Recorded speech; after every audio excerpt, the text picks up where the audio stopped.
a lot of guys that want to come off bold will try to grab your knuckles and squeeze the shit out of them, right? Mm-hmm.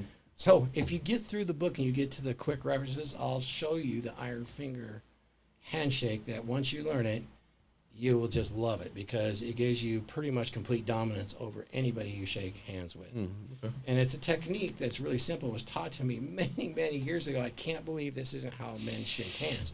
They'll do all this stuff, and I'm not talking a bro handshake. I'm talking a classic suit and tie handshake, right?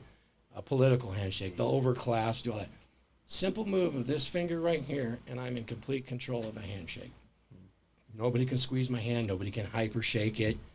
And I actually have you off balance and in my space, and you won't know it.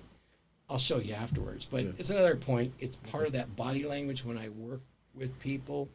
And I actually ran into guys that kind of were worried about shaking hands with other guys. They didn't know how to behave. Interesting. Is it? Everybody's the same, right? And everybody's the same coming up, you know.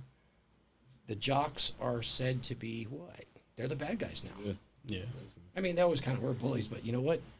It's Kind just of now. they kind of hardened a lot of us, did they not? Yeah, sure. I love my bullies because I fought back at them and it it's taught me needed. huge lessons. I really do. Yeah. I thank God for them. And at least in one case, I got a friend out of it. That always works.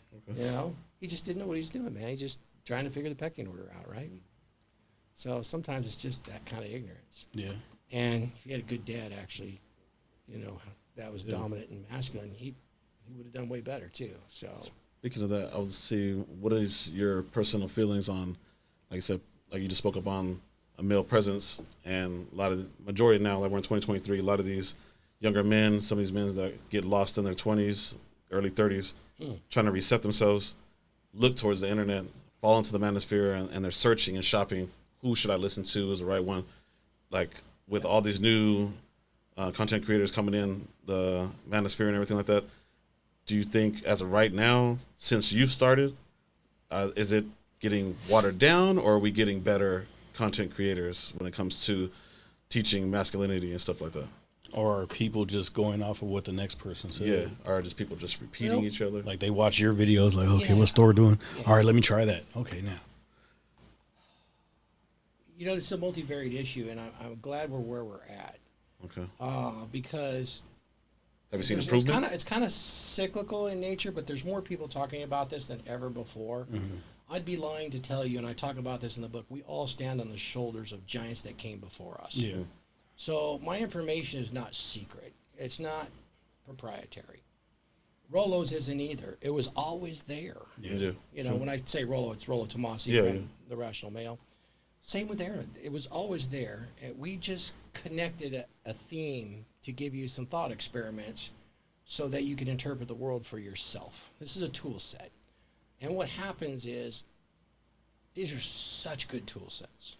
Even if they're shocking to people that are really emotional about it and have fantasies on how things should be and live in those fantasies, there's a lot of money to be made by maintaining those fantasies. So what are you saying, Thor? Well, the neoconservatives out there love parts of our space and they want them for their own. Mm-hmm. But they really hate what we project, and I'll tell you why. They would like us to be the bad guy because they're feminists. Mm-hmm. They say they're not, but there's only one thing that stands between them and Marxist feminism, and that's abortion. It's just the method, not the philosophy. It's just the action, not the philosophy. And I could prove this over and over again. I hate to call people out specifically because it's really not the way I operate, but you can see it everywhere in the conservative side. Mm-hmm. And the conviction is religious in nature.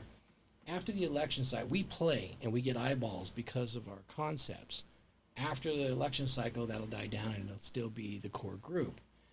If I'm a young guy and I'm looking at this stuff, there's a lot of stuff out there that's going to make you feel good, and that would be emotionalism. Mm. And emotionalism sells.